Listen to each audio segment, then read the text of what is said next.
Schön, dass ihr wieder dabei seid. Heute haben wir was Besonderes gekriegt und zwar sind wir mal wieder im Thema Lambretta. Wir haben von Scooter Center eine Kiste gekriegt mit ganz vielen Teilen, die wir mal ausprobieren sollen für die Modelle X und G. Das sind Prototypenmodelle, die Scooter Center mit ins Programm nehmen möchte und wir haben jetzt die Gelegenheit mit euch gemeinsam mal so ein bisschen daran zu stöbern und zu gucken, was davon vielleicht ins Scooter Center Programm kommen sollte. Das könnt ihr auch am Ende des Videos vielleicht in die Kommentare schreiben, so das wäre euch besonders wichtig. Oder wenn euch was einfällt, was fehlt, haut's rein. Hier haben wir jetzt mal ein paar Sachen, schöner großer Karton. Packen wir alles mal so nach und nach aus. Was natürlich interessant ist, dass es jetzt endlich für Lambretta auch ein bisschen was zum Umbauen gibt. Ne? Ja, na klar, das ist halt der Punkt, ich meine, in Asien gibt es das schon länger, Ja. aber wir empfehlen ja immer noch den Kunden, dann bestellt ihr das doch bitte bei Alibaba, was ich auch nicht so toll finde, ist ja klar, aber die muss halt so sein und da gibt es halt viel mehr Zubehör. Da haben die das jetzt auch irgendwie wahrscheinlich herbezogen, weil ich kenne die teilweise, die Sachen optisch aus dem Netz, also von Insta und Co. Da habe ich zum Beispiel diesen Gepäckträger vorne schon mal gesehen an X-Modellen. Ich hoffe, der ist auch für die X. Und jetzt müssen wir herausfinden, für welches Modell das ist. Ja, das müssen wir auch noch rausfinden. Wir machen ein Zettelchen dran. Aber ich gehe mal davon aus, weil den habe ich schon mal gesehen, da fahren die mit den Xen irgendwie durch Thailand oder was und dann ist hier vorne so ein schwarzer oder olivfarbener Ersatzkanister drauf, so ein bisschen Military-Style. Sah ganz cool aus. Okay, gucken wir uns mal an. Da sind hier also, der ist ja auch ein bisschen cool, der hat ja keine Klappe vorne. Ne? Nee, der ist zum Einhängen, so ein gerader. Und deswegen hier auch so ein Gummischnäpsels reingemacht. Füßels, genau. Und so, hier, was haben wir hier noch Schönes? Ach, hier sind noch Gummis für oben. Die kommen dann darauf. Ne? Das probieren wir mal in unserer neuen Lambretta X300 GP. Das hier ist eine GP. Industrial Grey. Also finde ich echt ein toller Grauton. Ja, schöne Farbe. Ja, echt geil. Und ja, die GT ist die vorne, die schwarze. Das ist schwarz mit... die schwarze mit dem Checkered Flag. Genau. Und die heißt GP. Die erkennt man an diesem riesigen Lambretta-Aufkleber hier. Das haben auch nur die. Und der ist auch cool, muss ich sagen. Also die Farbe finde ich toll. Ist ja recht simpel, da muss man auch nichts in eine Kaskade bohren. Das scheint so, dass man da ja nichts machen muss. Wir machen mal überall so ein bisschen diese Safety-Sachen da drauf. Anti-Kratz, die Kratzschoner. Kika, hier fängt es doch schon an. Das ist, achso, das ist so. Muss rübergestülpt okay. werden, Das ist so, ja, das kriegt man, damit man es dann auch nicht verliert und so. Okay, wird das dann da so drüber gestülpt? Ich lasse das jetzt mal ab. Genau, das kommt rum und dann ist noch eine Halterung bei für unten, für dieses Loch da. Ne? Da. Und die wird dann irgendwo... Wir schauen mal, wir hängen das mal smoothie ein. Also bitte nicht hier die Dinger vergessen. Ja, Gummi muss immer ran, damit es oben geschützt ist. Wir hängen das jetzt einfach nochmal vorsichtig ein, da passiert dann auch nichts. Und gucken uns das erstmal an. Ein bisschen rüber und jetzt müsste das so, Ding jetzt, hier... Wenn das jetzt hier unten passt, dann ist er tatsächlich für die X. Also das sieht ja nicht gut aus. Nee. Das sieht nicht gut aus. Das wird ja nur da unten genau eingehakt und das passt nicht. Sein. Das kann es nicht sein. Gut, dann ist er vielleicht... vielleicht... mal zu einer G, kommst mal mit? Ja, ich komme mit. Und es könnte ja auch, wenn es nicht die G ist, vielleicht für die V sein. Also eigentlich sollen in der Kiste nur X- und G-Sachen sein. Gucken wir mal. Ich sagte ja, das könnte die V sein. Nehmen mal die kleine V. Wir nehmen mal die V jetzt, obwohl wir gerade sagen... Bingo. It didn't. V. Aber passt schon mal. Ja, jetzt gucken wir gleich mal an der G.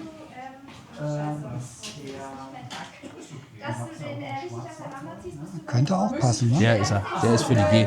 Guck mal. Ah, okay. Ist für die G. 1:1 für die G. Ein Anhänger für die G. Ich mache das mal hier so richtig auf. Hier ist richtig was los heute. Ja, hier ist voll heute. Entschuldigt die Geräuschkulisse, aber hier der Laden ist voll. Genau, die Saison ist die Saison. So, aber trotzdem mal kurz. Ohne jetzt hier groß Rambazamba. Siehst du? Also der Gepäckträger ist für die G. Der ist für die G. Ja. Und ist ja Und praktisch wird nur ordentlich. arretiert unten und dann zieht er sich wahrscheinlich ran. Ja, genau, dann ziehst du mit den runter. Saugnäpfen, ne? Dann ziehst du den runter. Das kennt man ja auch von den Faco. Genau, die Faco-Dinger. Und hier oben liegt er dann mit Gummi auf. Genau. Und nimmt hier so ein bisschen diese Form, daher auch, Kika. Ja, das stimmt, Ja, das genau. Er nimmt die Form hier auf. Und schön flach vorne dran, der Also- fällt kaum auf. Ne? Ja, bitte ins Programm nehmen. Ja, sieht gut aus, nehmen wir. Ja, bitte ins Programm nehmen. Schwarz und in Chrom. Ja, würde ich sagen. Gut. Würde ich echt ins Programm nehmen, würde ich sagen, ja, machen. Und passt doch wunderbar. Ja, machen. Also ist für die G. Die Frage ist natürlich, was die Sachen kosten. Das können wir alle noch nicht sagen. Das Wissen sind noch wir noch Prototypen, das wissen wir Also alle das nicht. sind nur Prototypen, die wir auspacken und Aber angucken. also wenn wir hier Ja, ins Programm nehmen. Ja, der ist Easy gut, ne? peasy. Schönes Teil, Okay. nichts bohren, anhängen, fertig, Ende aus. So, dann bei G, dann bleiben wir mal, weil das müsste G sein. Das ist G. ja. Ist G. Den habe ich nämlich tatsächlich. Ich habe einen Freund, der heißt Marc, der hält öfter die Kamera. Der hat mir so ein Ding schon mal mitgebracht und geschenkt. Und das habe ich schon auf der G drauf. Ja, das passt Deswegen gut, kann ich da gleich was zu sagen. Das können wir uns auch gleich angucken, wie es aussieht, weil es montiert ist auf unserer roten, auf dem Vorführer. Was ich hierzu sagen kann, ist, die haben so ein bisschen so ein Verspannungsproblem. Okay. Also das ist so, jetzt, ich zeige es an der G draußen, das ist so, du musst da schon dran ruppeln, dass du es reinkriegst. Du kriegst es rein, das geht, also ich habe es ja montiert gekriegt, aber es ist jetzt nicht so klonk anschrauben, Ja, das gut, nicht. okay. Ja? Aber es ist nicht ganz formschön. Okay. Trotzdem finde ich das Teil lohnenswert, um es ins Programm zu Sieht nehmen, schick denn aus, das Aber, nimm noch mal die Original Vespa Gepäckträger. Ja, ja. Weißt du, Same. da musst du auch hier ein bisschen rumbiegen, da ein bisschen runter, das passt auch nicht. Ja? Kannst Nimm du die uns den Original Lambretta Gepäckträger, die wir angebaut haben letztes Selber. Jahr. Selber. Same, weißt du. Same. Also deswegen wäre das jetzt ein unfaires Gejammer. Wollen wir uns den mal angucken, wie der angebaut Los, komm. aussieht? Gehen wir doch mal raus. Da sind wir. Also da ist der Gepäckträger, der hier. Genau. Und ich zeige das mal kurz, weil es ist ganz witzig. Der ist unten am Haltegriff festgeschraubt. Und ich erkläre kurz, wie man den am besten anbaut, wenn wir schon dabei sind. Den Griff hier, da ist es unten angeschraubt. Ja, macht man den ab dann vorher? Abmachen, ne? Und dann gemeinschaftlich wieder drauf. Okay. Weil wie willst du denn hier vernünftig rankommen? Ja, ja. Das Risiko, und hier sind Schrauben drin übrigens witzigerweise, ja, die kannst du gleich nehmen, die sind da drin Mhm. in den Löchern. Und was willst du denn, hier verkratzt du dir nur. Ja, ja. Einmal abgebaut, klingt ran. Und das ist ja auch dann schön stabil hier Genau. hinten, ne? Der Und sitzt dann dann direkt kommst- auf dem Rahmen Genau. drauf. Ne? Und dann kommst du natürlich hier, das ist schon echt verspannt. Aber jetzt sitzt es, also bis es dann richtig sitzt. Jetzt sitzt es, alles cool. Und ich finde die Form schön. Alle Passt fragen sehr schön danach, von der Form, ne? Alle fragen danach, nach diesen flachen Gepäckträgern.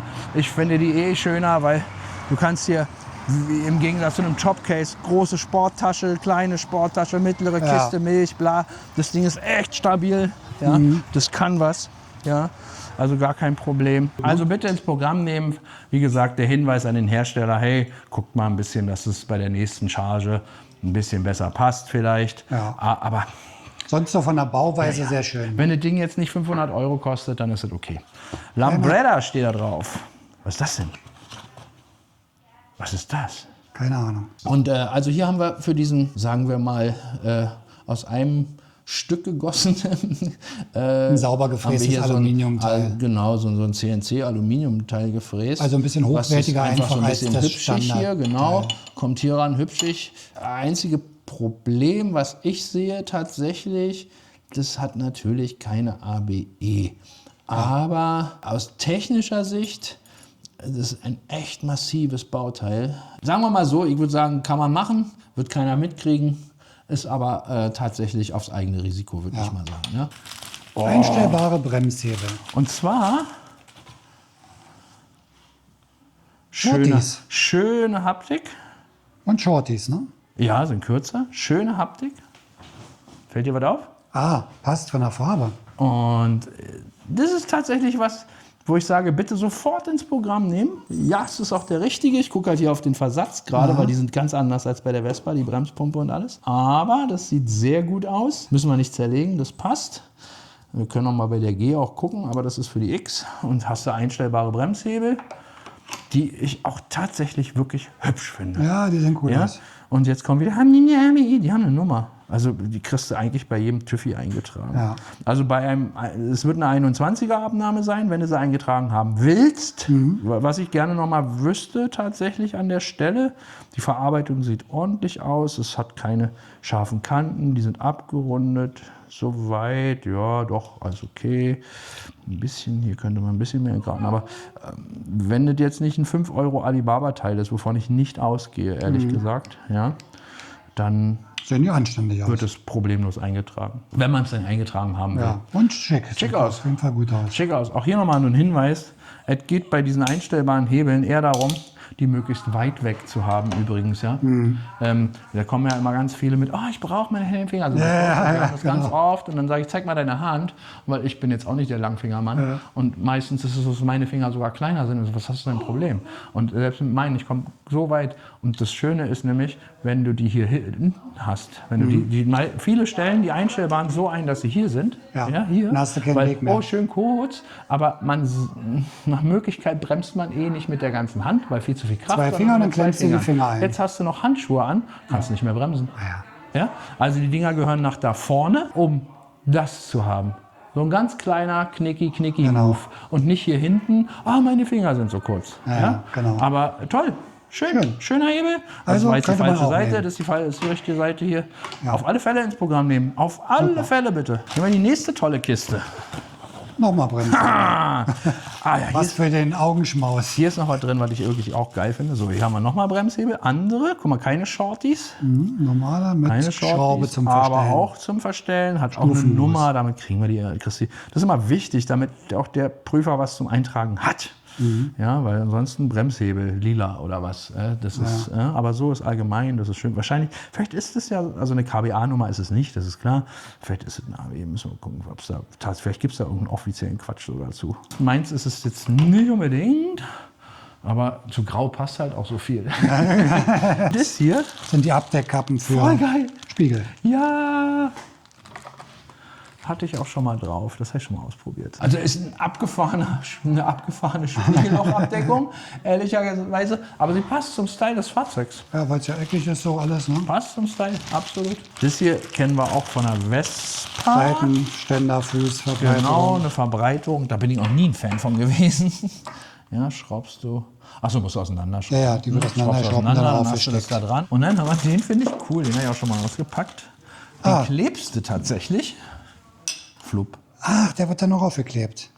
Das ist wie der Rizoma 300. Ja, genau. Cool. Wie witzig. Ja, gut, jetzt ist die Frage, was für Eloxate es gibt, also was für lila Farben. Vielleicht nicht, aber wenn es in anderen Farben gibt. Ist aber auch cool, dass es das in lila gibt, weil ich meine, es gibt bestimmt Liebhaber Geschmäcker sind davon. unterschiedlich. Ja. Lila, der letzte Versuch, bei manchen vielleicht sehr fragt. Das ist aber, höre ich das so ein bisschen latent? Nein, auf keinen Fall. Nein, so gar nicht. So, was haben wir denn hier Tolles? Auspuff. Auspuffblende. Das finde ich witzig.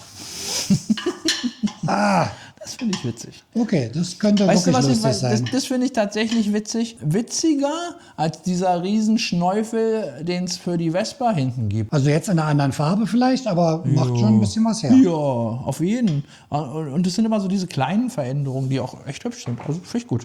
So, hier ist noch was Kleines. Guck mal hier, sowas hat man noch gar nicht. Schau mal einer, guck.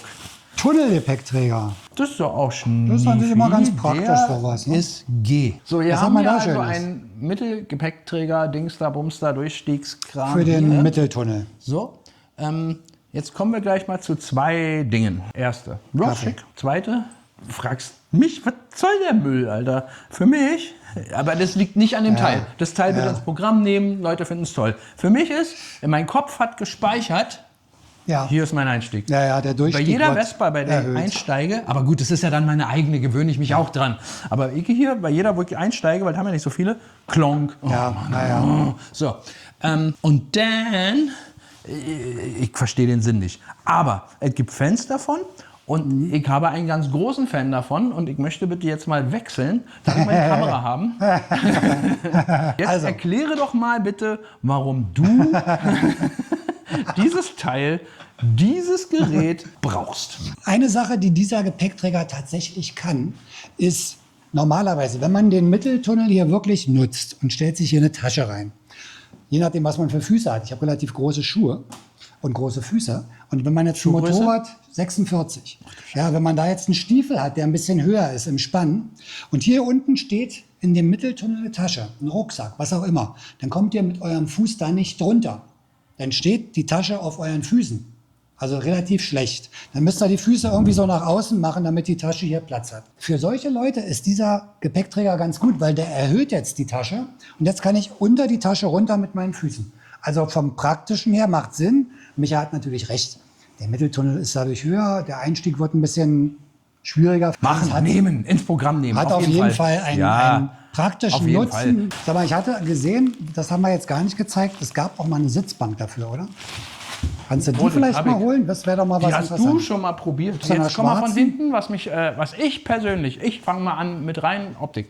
Ich würde die mindestens so schmal machen wie die Originalbank und nicht breiter. Ist breiter, ja. Ja, es ist auch aufgebaut so.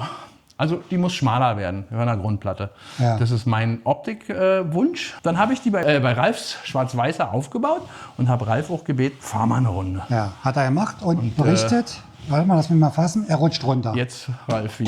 Ist wunderschön, aber wenn sie montiert ist und du sitzt drauf und du bremst das erste Mal, rutschst du fast bis nach vorne.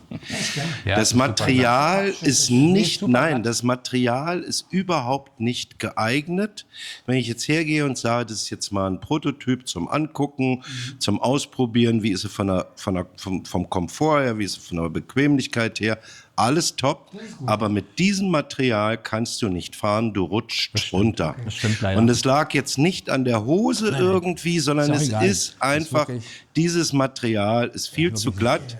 Wenn wir uns die anderen Sitzbänke alle angucken, dann haben die alle so eine Art Grip irgendwie. Also da rutscht man auch nicht drunter. Die Form wäre jetzt okay, sagst du. Die Form wäre okay. Ich sehe das ähnlich wie Micha, dass sie, wenn man von hinten schaut, irgendwie ein bisschen zu dicken Hintern macht. Aber ich würde die Grundplatte hier schmaler machen. Also und wenn es nur, manchmal ist es ja nur ein Zenti oder so, das muss man echt mal machen. Schmaler machen. Und das Allerwichtigste, auch was Ralf gesagt hat, tatsächlich, selbst wenn man es so lässt, das Material braucht ein anderes Material oder ein Material, was weniger rutscht. Das ist wirklich sehr, sehr, sehr, sehr rutschig. Ja. Na gut, das heißt, hauptsächlich bin da die auch nicht- Sitzfläche muss genau. geändert werden. Ja, genau, wenn man zum Beispiel Das auf die andere außen kann man ja lassen. hier ist ja die Sozius-Sitzfläche.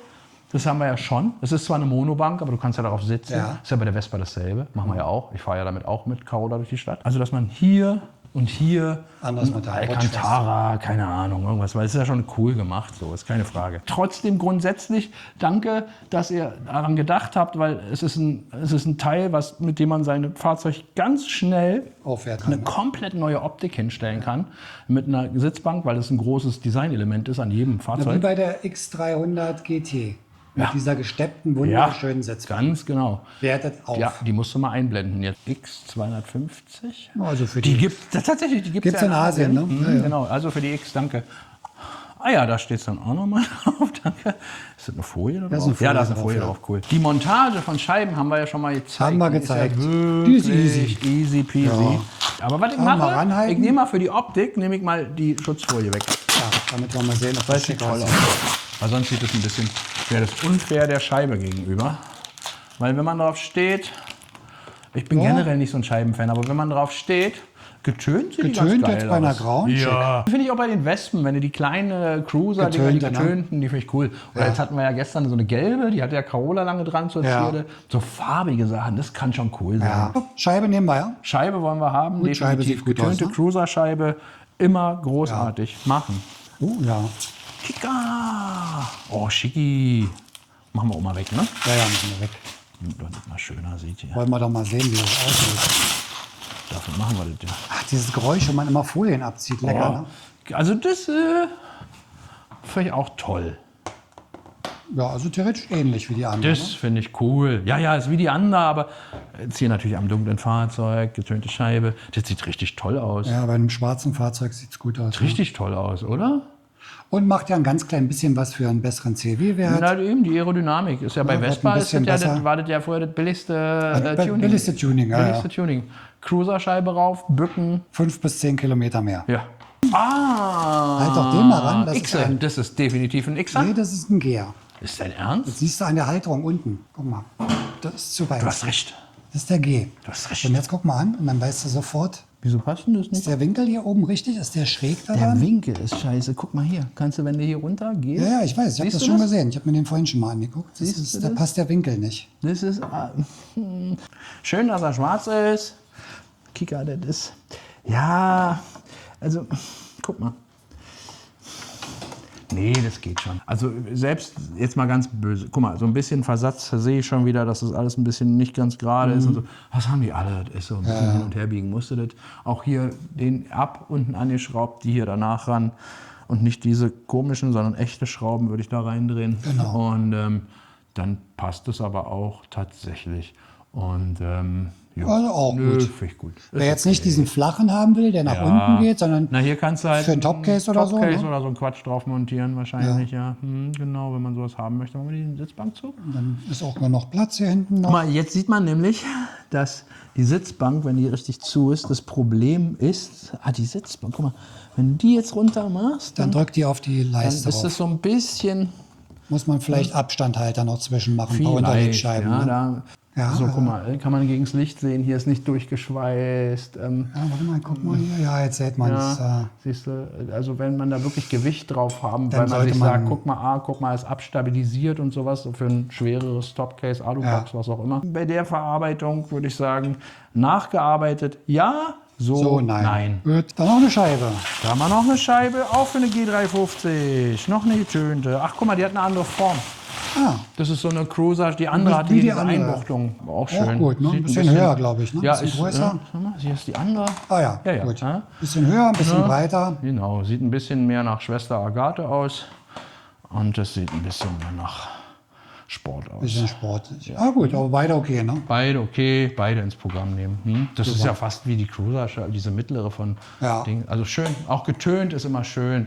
Ja, selbst guck mal, wir nehmen mal wieder die graue. Ist auch völlig egal. Preisig gehört hier nicht ran. Aber Ja, farblich sieht's getönt toll ist aus, immer ne? cool. Ja. Ob roh, egal, getönt ist immer cool, finde ich. Und dann haben wir jetzt demnächst, wenn wir Glück haben, vom Scooter Center ein bisschen Zubehör, was ja ganz schön Ja. ist.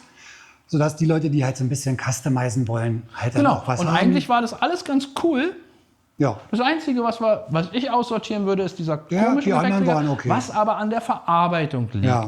Nicht an dem, weil manche brauchen es vielleicht auch gerade wie Topcase oder irgendwas. und dann hätte man ja schon ein paar wichtige Sachen bei. Auch Scheibe, der Gepäckträger ganz schön, wo Gepäck- man nicht mehr, Selbst den finde ich cool. ja, wo man nicht mehr bohren muss. Ja, vor der allen ist Dingen. cool. Guck mal, wir machen den mal hier nochmal ran hier mit richtig Licht und so. Guck mal, jetzt mal vorsichtig, weil oben die Gummidinger fehlen. So. Der gliedert sich echt cool ein. Ja, aber der ist ja gut, der ist unauffällig, weil der keine Klappe hat. Da klappert auch nichts. Ne? Der ist wirklich nur so ganz dicht dran vorne, finde ich gut. Dann hätte ich doch gerne noch so ein Ding für die X, weil das finde ich wirklich cool. Ich habe im Social mehrere Xen gesehen mit so einer Art Gepäckträger, also auch Einhänger, definitiv Ja. Einhänger. Und dann ist hier immer so ein Pseudo-Ersatzkanister Ja, Benzin. genau. Das sah Sieht toll auch cool aus. aus. Ja, so mit so 2 Expandern festgemacht. Das sieht cool aus irgendwie. Ja, dann danke ich dir, Micha. Dann werden wir demnächst ja noch ein bisschen was zum Basteln haben. Danke fürs Zuschauen auch und vergesst nicht, wenn euch irgendwas einfällt, wo ihr sagt, boah, wir brauchen noch, wo wir beide jetzt gerade gar nicht denken, mag nicht, ich nicht, aber wenn man das und das Zubehör hätte, wäre es ganz cool. Ja, bitte. Also was es ja auch schon gibt, ne? Also das ist ja auch klar, das kennt ihr, das haben wir auch schon gezeigt, diese Wärmedecken und diesen Ja, ganzen, genau. und zwar die Originalen von Lambretta, die sind echt gut, tatsächlich sogar ein bisschen passgenauer als die Tucanos. Von Lambretta gibt es ja auch noch ein paar Sachen. Ne? Gepäckträger Ja. vorne, hinten. Und es kommt jetzt auch bald ein gerader Gepäckträger für Ja. hinten. Wenn ihr Ideen habt, schreibt es unten in die Kommentare Ja, würde rein. ich auch sagen. Und ich würde sagen, wollen wir nächste Woche nochmal uns zeigen im Video? Ja, ne? Ja, Mama, wir haben ja noch ein bisschen was. Na gut, alles klar, bis nächste Woche. Ja, bis nächste Woche. Ciao.